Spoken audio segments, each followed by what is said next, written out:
Sa puntong ito ay silipin natin ang lagay ng trapiko sa North Luzon Expressway kasama si Haji Camino live. Kathy, nagsimula na nga ang pagdagsa ng ating mga motorista na bibiyahe pa norte upang gunitain ang undas dito sa North Luzon Expressway. Ramdam na ang exodus ng mga sasakyan bandang alas 2 ng hapon sa Toll Plaza ng Mindanao Avenue papasok ng NLEX. Nakadagdag naman sa bagal ng usad sa Balintawak Cloverleaf ang isang road construction sa may bahagi ng Avenue.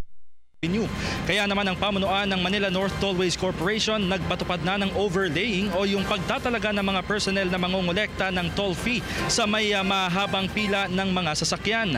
Pero hindi pa naman nila kailangan maglagay ng ambulance tellers dahil kaya pa namang i-accommodate ang mga motorista. Inaasahan ng NLEX at SCTEX Management na tataas ng 10 to 15% ang volume ng mga sasakyan mula sa normal average na 190,000 kada araw sa NLEX at 35,000 naman sa bahagi ng SCTEX. Sa ngayon ay nakamonitor ang mga personnel ng Traffic Control Room ng NLEX sa lahat ng exit points. Kabilang narito ang Balintawak, Bocaue at Dau Toll Plazas.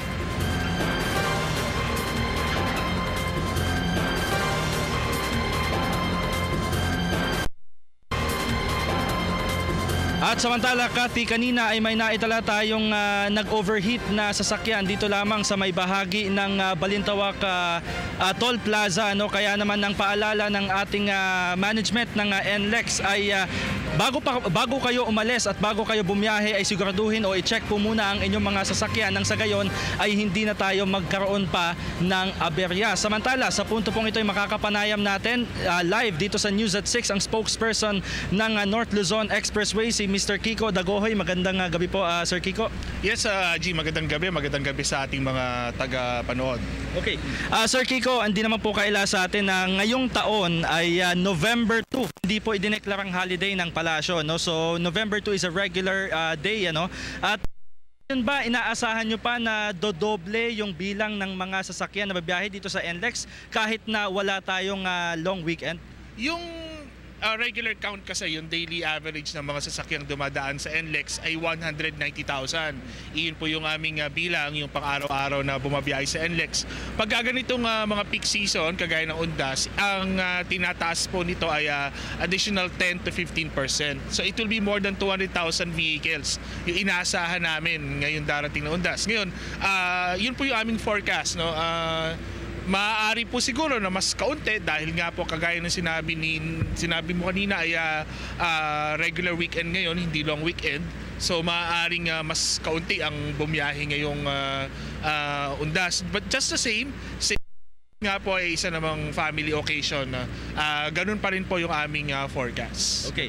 Sir Kiko, nabanggit nyo na nga po na sa ngayon naghahanda pa rin kayo kahit na regular weekend lang to para sa ating mga kababayang motorista. Pero yung naging pabugso-bugso pong traffic build-up kanina sa may Mindanao Avenue at dito din sa may Balintawak Toll Plaza, magtutuloy-tuloy na ba ito hanggang mamayang gabi o hanggang bukas? Kailan ba natin naasahan yung pinaka-peak talaga ng mga motorista na bibiyahe? Okay, Haji, yung ating expected influx nag-start na nga kanina, no? Kaninang afternoon, and then magtutuloy-tuloy po ito hanggang kinabukasan, araw ng Sabado, and in fact even until the morning of November 1 ay posible pa rin po yung influx ng ating mga motorista patungong norte.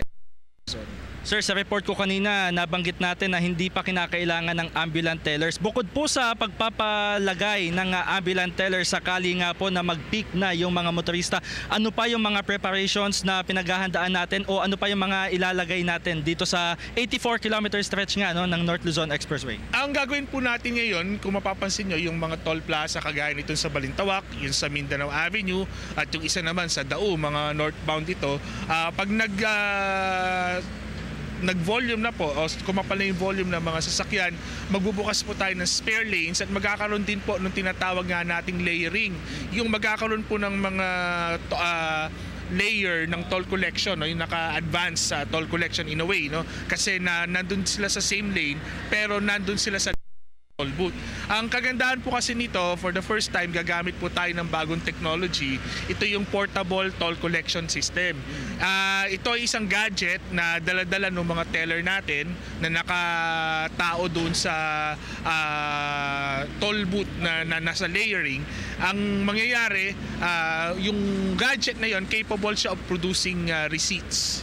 So ibig sabihin, hindi na po manual yung pag-produce ng resibo. Mangyayari, ito ay lalabas dun sa gadget. At kumbaga ay mas mapapabilis yung proseso, yung transaksyon ng mga kababayan natin. Okay, how about pagpabalik na po ng Maynila, Sir Kiko? Meron ba tayong additional na preparation for this? Kasi short lang yung ating All Saints Day and All Souls Day. Though yung All Souls Day hindi nga po holiday, inaasahan na magpipik naman pabalik ng Maynila. November 1 pa lang, yung hapon ng November 1, marami na sigurong magbabalikan. Gawa nga ng November 2 is a regular working day. So we are expecting November 1, afternoon of November 1, na yun naman pabalik po ng Maynila ang magdadagsa sa pabalik nga po ng NLEX, particularly dun sa Bukawi Toll Plaza. May mga nag-overheat po tayo na sasakyan, nakita kanina, Sir Kiko. Though pinapayuhan natin yung ating mga motorista na i-check na nga po yung kanilang mga sasakyan bago sila bumiyahe. Ano po yung aasahan nilang assistance naman on the part of MNTC and NLEX and SCTEX? Okay, ngayon pong Undas, meron tayong Safe Trip Mo Sagot Ko program. It's a motorist assistance program na ginagawa po natin yan sa tuwing may gaya nga nitong Undas. Ito po ay tatakbo nagsimula siya kanina and then magtutuloy-tuloy hanggang November 2.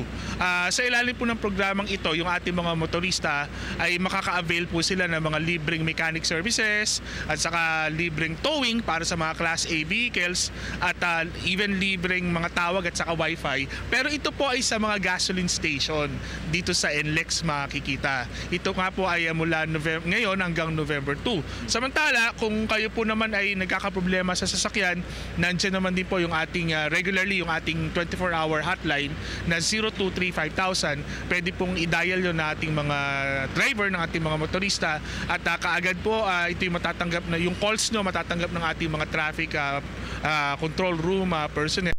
Agad may re-responde po na patrol sa kanila. And of course, meron po tayong social media account, sir, ano? Oo, meron tayong social media account, merong official Facebook page ang NLEX, ito yung Travel on Great Roads, at NLEX Traffic naman po yung Twitter account ng NLEX. At bukod dyan, Haji, meron din tayong mobile app na kung saan makakatanggap yung ating mga kababayan ng traffic advisories via that mobile app. Ito po ay downloadable for free, kaya madali na pong malalaman ngayon yung pinakahuling lagay ng trapiko sa NLEX. Okay, last na lang, sir.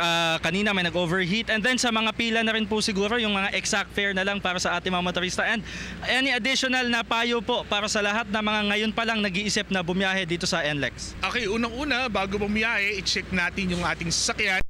Ating reminder yung blow bags, no? Acronym ito para sa brake, lights, oil, water, battery, air, and gas. Sa may letter S pa kasi yun, Naji, ibig sabihin yung self, no? Yung driver mismo, kailangan tiyakin niya na siya mismo, yung sarili niya ay nasa mabuting kondisyon bago siya magmaneho. At pag nasa toll plaza na po tayo, kung hanggat maaari po may barya tayo, yun na lang po ang ibayad natin na toll fee para kumbaga wala nang suklian, exact amount, at mas mabilis po yung ating transaksyon.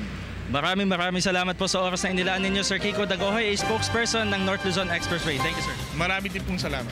Right, Kathy, yan si Sir Kiko. Pero update lamang tayo dito sa may Balintawak Toll Plaza. Kung makikita ninyo dito sa aking likuran, ang average ng mga sasakyan na nagki-queuing dito nga sa may Balintawak Toll ay nasa 2 hanggang 3 sasakyan pa. Yang gabi ay inaasahan pa natin na magkakaroon na ng traffic build-up para nga sa mga kababayan natin na ngayong gabi hanggang bukas ng madaling araw ay inaasahang babiyahe dito sa NLEX para naman umuwi sa kanilang mga probinsya na nasa norte para nga gunitain ang Undas ngayong taon. At live nga mula dito sa North Luzon Expressway, ako si Haji Caaminio para sa Telebisyon ng Bayan. Maraming salamat, Haji Caaminio.